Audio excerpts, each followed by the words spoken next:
நம்ம மனசுல என்ன நடக்குதோ அதுதான் உடம்புல பிரதிபலிக்கும். நம்ம மனசு என்ன நிலையில இருக்குதோ அதுதான் உடம்புல பிரதிபலிக்கும். இந்த கான்செப்ட் தான் ஸ்பிரிச்சுவல் ஹீலிங்கான பேசிக் கான்செப்ட். உடம்புல நல்லது நடக்கணும்னா மனசுல நல்லது நடக்கும். உடம்புல கெட்டது நடந்திருக்குது அப்படின்னா மனசுலயும் கெட்டது நடந்திருக்கு. மனசுல நடந்திருக்கக்கூடிய அந்த கெட்டதை மாத்தாம, அந்த நெகட்டிவ் இம்பேக்ட்ஸை மாத்தாம, ஒரு பியூரிட்டியை கொடுக்காம பாடியில ஒரு பெர்மனன்ட் சொல்யூஷன் சாத்தியமே இல்லை அப்படிங்கிறதா ஸ்பிரிச்சுவல் ஹீலிங்குடைய கான்செப்ட். இதுல மருத்துவங்கள் என்பது மனசுக்கு போகாம உடல்ல செய்யக்கூடிய தற்காலிக நல்ல மாற்றம். அந்த நல்ல மாற்றங்களை நாம மனசுல நல்ல மாற்றங்கள் செய்யறதுக்கான படியாக, வாய்ப்பாக பயன்படுத்தி கொள்ள வேண்டுமே தவிர அதோட நாம செட்டில் ஆயிடக்கூடாது.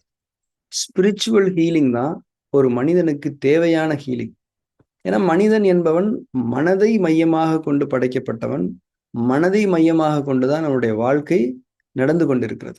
அதனால மனசை தூய்மைப்படுத்த உதவக்கூடிய ஸ்பிரிச்சுவல் ஹீலிங், ஆன்மீக ரீதியில் தூய்மை அடைதல் என்பதுதான் மனிதனுக்கான மருத்துவம். ஸ்பிரிச்சுவல் ஹீலிங் தான் மனிதனுக்கான மருத்துவம் என்பதை நாம் அழுத்தம் திருத்தமாக நம்முடைய மனதில் உணர்ந்து கொள்ள வேண்டும். இப்போ மனசுல என்ன நடக்குதோ அதுதான் உடம்புல பிரதிபலிக்குதுன்னு நம்ம சொன்னோம் இல்லையா?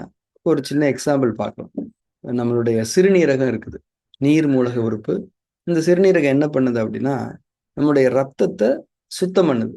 ரத்தத்தில் இருக்கக்கூடிய கழிவுகளை எல்லாம் நீக்கி யூரினா மாத்தி வெளியே அனுப்பிடுது. நல்ல சுத்தமான ரத்தத்தை உடலுடைய பயன்பாடுகளுக்கு கொடுக்கிறது. இப்போ சிறுநீரகம் ரத்தத்தை சுத்திகரிக்கிறதா?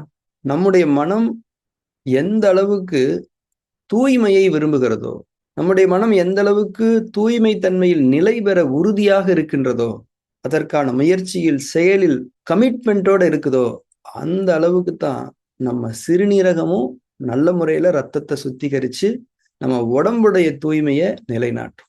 உடலின் தூய்மையை நிலைநாட்டக்கூடிய சக்தியை சிறுநீரகத்துக்கு தருவது எது? நம்ம மனசுல இருக்கக்கூடிய தூய்மைக்கான கமிட்மெண்ட். நம்ம மனசு தூய்மையா இருக்கணும்னு நம்ம நினைக்கிறோம் இல்லையா? மற்றவங்களுக்கு நம்ம சங்கடம் தந்துடக்கூடாதுன்னு நினைக்கிறோமா இல்லையா? மற்றவங்களுக்கு உடல் அளவிலையும் மனதளவிலையும் சங்கடம் தரக்கூடிய செயல்களை நாம் செய்து விடவே கூடாது, செய்ய வேண்டும் என்று நினைக்கக்கூடாது என்று நாம் படித்தோம். இது மனதின் தூய்மை. இந்த நிலை சிறுநீரகத்தினுடைய, நாட் ஒன்லி சிறுநீரகம், நம்ம உடம்புடைய அந்த எக்ஸ்கிரீட்டரி செட்டப் இருக்கு இல்லையா? கழிவு நீக்க மண்டலத்துக்கான உயிரோட்டத்தை நிறைவாக்கி தந்து கொண்டே இருக்கும். ஆதிமூல தவத்துல நம்ம என்ன பண்றோம்? இறைவன் நம்மளை பார்த்துக்கிட்டு இருக்கான், அவனுடைய பார்வைக்கு தாண்டி எதுவுமே இல்லை அப்படின்ற ஒரு உணர்வோட உள்ளச்சத்தோட நம்ம வாழ்றோமா இல்லையா? இதுதான் அல்டிமேட் தூய்மை. இந்த தூய்மை மனசுல இருக்கும்போது நம்ம உடம்புல கழிவு நீக்கங்கள் என்பது மிகச்சிறப்பாக நடைபெறும். அன்றாட கழிவு நீக்கமே உயிரோட்டத்தோட நடக்கும். ஸோ மனசுல என்ன நடக்குதோ அதுதான் உடம்புல நடக்குது அப்படிங்கிறத நாம தெளிவா விளங்கி, மனசுல கவலை இருக்குதா, அது மனசுல இருக்கக்கூடிய வெப்பம்னு புரிஞ்சுக்கிறோம். அந்த வெப்பம் நம்ம ஹைட்ரேஷன் ஃபிட்னஸ் குறைக்கும். உடம்புடைய ஈரப்பத சக்தியினுடைய கட்டமைப்பு நம்ம உடல் ஆரோக்கியத்தினுடைய அடிப்படை. மனசுல கவலை எழும்போது அது குறையும். கவலைன்னு இல்லை, எந்த ஒரு கெட்ட குணமும் கெட்ட வெப்ப சக்தி மனதில் இருக்கக்கூடிய கெட்ட வெப்ப சக்தி என்பதை நாம் புரிந்து கொள்ள வேண்டும். மனசுல வெப்பம் இருக்கா, உடம்புல கண்டிப்பா வெப்பம் இருக்கும். மனசுல இருக்கக்கூடிய வெப்பம் உடம்புல இருக்கக்கூடிய அந்த ஹைட்ரேஷன் ஃபிட்னஸை ஊதி தள்ளிட்டு போயிட்டே இருக்கும். மனசுடைய ஒவ்வொரு அம்சத்துக்கும் அவ்வளவு சக்தி இருக்குது. உடம்பு பலகீனமானது, மனசுதான் சுப்பீரியர். அதனால மனசை நாம எந்த அளவுக்கு சுகமா, அமைதியா, உள்ளச்சத்தோட, தூய்மையா, தெளிவா மெயின்டைன் பண்றோமோ அந்த அளவுக்கு உடல் ஆரோக்கியம். இதுதான் ஸ்பிரிச்சுவல் ஹீலிங்குடைய மைய கருத்து. அதுவும் இந்த கவலையெல்லாம் ரொம்ப முக்கியமா நாம தவிர்க்க வேண்டிய ஒரு விஷயம். கவலைப்படாமல் இருக்க வேண்டியது, கவலை இல்லாமல் நம்முடைய வாழ்க்கையை வாழ வேண்டியது நம் மீதான இறைவனுடைய கட்டளை என்பதை நாம் புரிந்து கொள்ள வேண்டும். That's an order. இறைவன் நம் மீது அன்பாக கட்டளை விதித்திருக்கின்றான். கவலைப்படாதீங்க, எதுக்கு எடுத்தாலும் கவலைப்படாதீங்க, எதுக்குமே கவலைப்படாதீங்க. என்னைய பாருங்க, எதுக்கு கவலை? கவலை மனசுல இருக்குன்னா ஜீரண மண்டலம் அப்படியே ட்ரை ஆயிடும். ஜீரண மண்டலம்ங்கிறது நிலம் தானே நம்ம படிக்கிறோம். இப்போ நிலம் காஞ்சு போயிடும், வெடிச்சு போயிடும். அதுல எந்த விளைச்சல்களும் இல்லை. விளைச்சல்கள் அப்படிங்கிறது என்னது? நம்ம சாப்பிடக்கூடிய சாப்பாடுல இருந்து உயிர் சக்திகளை வெளிப்படுத்தக்கூடிய தன்மைதான விளைச்சல். அது நடக்காது. சாப்பிட்டே வேஸ்ட் தான், சக்தியா மாறாது. எல்லா விதமான மருத்துவ அணுகுமுறைகளையும் மனம் சார்ந்து மனதை மையப்படுத்தியே நாம் செய்ய வேண்டும். இன்னைக்கு மனிதர்களுக்கு மருத்துவம் என்பது தவிர்க்க முடியாத ஒரு சேவையாக மாறி இருக்குது.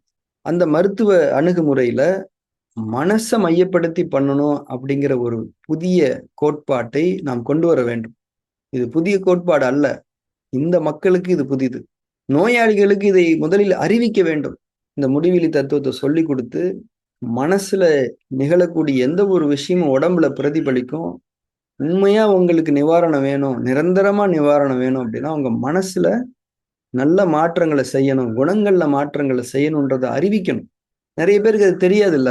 அவங்க பாடி தனின்னு நெனைச்சிட்டு இருக்காங்க. மனசுக்கும், உடம்புக்கும் சம்மந்தமே இல்ல. இந்த உறுப்ப கட் பண்ணிட்டா எல்லாம் சரியாயிரும்னு நெனைக்கிறாங்க. இந்த மருந்த சாப்பிட்டா எல்லாம் சரியாயிரும்னு நெனைக்கிறாங்க. அப்படி இல்ல. மனசு தூய்மை அடையாத வரைக்கும் உடம்புல சுகம் சாத்தியமே இல்லை என்பதை நாம் புரிந்து கொள்ள வேண்டும். அப்போ நோயாளிகளுக்கு அதை அறிவிக்க வேண்டும். அதுக்கப்புறம் அவங்க அத சூஸ் பண்றாங்களா இல்லையாங்கிறது 2வது. ஸ்பிரிச்சுவல் ஹீலிங் தான் ஃபியூச்சர். ஃபியூச்சர்ன்றத தாண்டி அதுதான் நன்மை. அதுதான் நேர்மை. மருத்துவத்துல நேர்மைன்னு ஒண்ணு இருக்கணுமா இல்லையா? இது ரொம்ப முக்கியமானது. அப்போ பேஷண்ட்ஸ்க்கு இதெல்லாம் சொல்லணுமா இல்லையா? உங்க மனசுனால தான் இந்த பிரச்சனை வந்திருக்குது. உங்க மனச நீங்க சரி பண்ணிக்கிட்டா தான் நிரந்தர நிவாரணம். மருந்துகள் மூலமா உங்களுக்கு கிடைக்கிறது ஒரு அவகாசம், ஒரு வாய்ப்பு. இத பயன்படுத்திக்கிட்டு நீங்க அத பண்ணிக்கங்க அப்படின்னு சொல்லணும் நம்ம. அத இன்னைக்கு எத்தன பேஷண்ட்ஸ்க்கு டாக்டர்ஸ்லாம் சொல்றாங்க. அக்குபஞ்சர் மருத்துவர்கள் சொல்றாங்க. எல்லாரும் சொல்லணும். கண்ணாடி முன்னாடி நின்னு நம்ம சீவுறோம், ட்ரெஸ் எல்லாம் போட்டுக்கிறோம் இல்லையா? அப்போ ஒரு ஒரு நிமிஷம், அது 30 செகண்ட் கண்ண மூடி, என் மனசுல என்ன இருக்குது? என்னுடைய நோக்கம் என்ன? என் மனசுல இப்ப அமைதி இருக்குதா? இல்லையா? இறைவனே அமைதியை கொடு எனக்கு உதவி செய்வாயா? மனசுல எப்பயுமே அமைதி இருக்கட்டும். அப்பதான் சமூகத்துல சமாதானம் இருக்கும். சமூகத்துல சமாதானம் இருக்க வேண்டியது தான் நம்ம வாழ்க்கையினுடைய மிக முக்கியமான தன்மை. இறைவன் அதைத்தான் பார்க்கிறான். உங்களுக்குள்ள அமைதி எதற்காக? சமூகத்தோடு சமாதானமாக இருக்குது. மனசுல எப்பெல்லாம் சுகவீனங்கள் இருக்குதோ, ஒரு கவலை வருதோ, ஒரு பெருமை வருதோ, பயம் வருதோ, உடனே விழித்து கொண்டு இது வேண்டாம். எல்லா பெருமைகளும் இறைவனுக்கே என்று சொல்லக்கூடிய அந்த ஒரு மந்திரம் நம்முடைய மனதை எல்லா விதமான கெட்ட தன்மைகளிலிருந்தும், கெட்ட வெப்ப தீண்டல்களிலிருந்தும் பாதுகாக்கக்கூடிய ஒரு மந்திரம். அது எப்போதும் நாம் நினைவு வைத்துக் கொண்டவர்களாக இருக்க வேண்டும். முக்கியமா இந்த மருத்துவத்தை பொறுத்த வரைக்கும் அந்த ஸ்பிரிச்சுவல் ஹீலிங் அப்படிங்கிறதுக்கு நம்ம திரும்பணும். அது சார்ந்த அவேர்னஸ் மக்களுக்கு ஏற்படுத்தணும். அதாவது மருத்துவம் பண்ணுங்க. அது அது ஒரு டிஃபரண்ட் செக்மெண்ட். ஆனா மனம் தூய்மை அடைய வேண்டும், மனம் சீரடைய வேண்டும், செம்மையடைய வேண்டும். அதுதான் நமக்கு நிரந்தரமான மாற்றத்துக்கு, அடுத்தடுத்த மேன்மைக்கு. இப்ப நோயை தீர்த்துக்கிறது மட்டுமே போதுமா? ஆரோக்கியமா இருந்து அடுத்து என்ன செய்யணும்? அந்த ஜேர்னி எப்படிப்பட்டதுன்றதையும் நம்ம அவங்களுக்கு எடுத்து சொல்லணும்.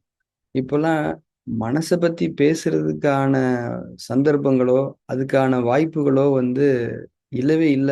ஒரு பேஷண்டே வர்றாங்கன்னா, வலியில துடிச்சுட்டு வர்றாங்கன்னா, அவங்க கிட்ட போயிட்டு மனச பத்தி எப்படிதான் ஆரம்பிக்கிறதுன்னு எனக்கே சில நேரங்கள்ல குழப்பமா இருக்கும். ஏன்னா, அவங்க முழு கவனமுமே அந்த வலியிலயும், இந்த ஒரு பிரச்சனையில விடுபடணுன்றதுலயும் தான் இருக்குது. பட் அதுல அதுல கவனம் செலுத்திட்டு, அவங்கள அனுப்பிராம, தொடர்ந்து அவங்களுக்கு அந்த புரிதல்கள நம்ம குடுத்துக்கிட்டே இருக்கணும். இன்னைக்கு ஒரு அம்மா, "சார் நீங்க பசிச்சு சாப்பிடணும்னு சொல்றீங்க." என் ஹஸ்பண்ட் கேட்கிறாரு, "பசிச்சு சாப்பிட்டு என்ன ஆகப் போகுது? நல்லபடியா சாப்பிட்டு நல்லா வாழுவோம், தூங்குவோம்" அப்படிங்கிறாருங்க. அவருக்கு என்ன சார் சொல்றது? அப்படின்னு கேட்டேன். என்ன அதோட சாரம்னா, ஆரோக்கியமா இருந்து என்ன பண்றது? சந்தோஷமா இருப்போம். நல்லா சாப்பிடுவோம். இப்படிதான் சார் அவர் சொல்றாரு. எனக்கே அவர் பேச்சு கேட்டு நானே மாறிடுவேனோன்னு பயமா இருக்குது. அப்ப என்னன்னா, ஆரோக்கியமா இருக்கணும் அப்படிங்கிறதுக்கான தேவை என்னங்கிறதே மக்களுக்கு இல்ல. எதுக்கு ஆரோக்கியமா இருக்கணும்? சந்தோஷமா இருப்போம். ஜாலியா இருப்போம். அதுவும் சந்தோஷமா இருக்கிறதுனாலே சாப்பிடுறது தான் எல்லாருக்கும். உண்மைதான். அது சாப்பாட்டுல சந்தோஷம் இருக்குது. அதுல மாற்று கருத்து இல்ல. பட் அது மட்டுமே வாழ்க்கை இல்ல அப்படிங்கிறத நம்ம புரிஞ்சுக்கணும். இப்ப மக்கள் அதான் ஏற்கனவே சொன்ன மாரி, உங்களுக்கு நன்மையினாலே நீங்க பொருளா தான் நினைக்கிறீங்க. நன்மையா? எனக்கு நன்மை கிடைக்குமா? அப்போ எவ்வளவு பணம் கிடைக்கும்? நன்மை என்பது மனம் சார்ந்தது, ஞானம் சார்ந்தது, தெளிவு சார்ந்தது, இறை பொருத்தம் சார்ந்தது, பொருள் சார்ந்தது மட்டும் இல்ல. ஸோ மக்கள் எல்லாருமே அந்த மனநிலையில் இருக்கிறாங்க. அத நம்ம குறையா சொல்லல. மக்கள் அத புரிஞ்சுக்கிட்டாங்கன்னா, எத்தனையோ மாற்றங்கள் அவங்களுக்கு நடந்துரும். அந்த சின்ன ஸ்பார்க் மட்டும் ஒண்ணு குடுக்க வேண்டிய தேவை இருக்குது. இப்ப இந்த டிஎம்எஸ் ஹைலைட்ஸ்லலாம் நம்ம நம்ம முன்னாடி வகுப்புகள்ல பேசினதெல்லாம் ஏன் மக்களுக்கு போடுறோம்னா, அந்த ஸ்பார்க்குக்காக தான். என்ன இவங்க என்னத்த பேசுறாய்ங்க? சாமி கும்பிடுறத பத்தியும் பேசல, மருத்துவத்த பத்தியும் பேசல. நல்ல நல்ல குணத்தோட இருக்கணும்னு பேசுறாய்ங்க. நெறைய பேர் நெறைய என்குயரீஸ்லாம் வருது. சார் என்ன சார் இது? இறைவழி தியானம். எந்த இறைவன நீங்க கும்பிடுறீங்க? கருப்புசாமியா? மாடசாமியா? இவரா? அவரா? நீங்க கிறிஸ்டினா, ஃபாதரா நீங்க வெள்ளை சட்டை போட்டிருக்கீங்க? நீங்க முஸ்லீமா தான் நீங்க வந்து தொழுகைக்கெல்லாம் போவீங்களா? ஃபுல்லாவே நீங்க போடுறது இல்லையே.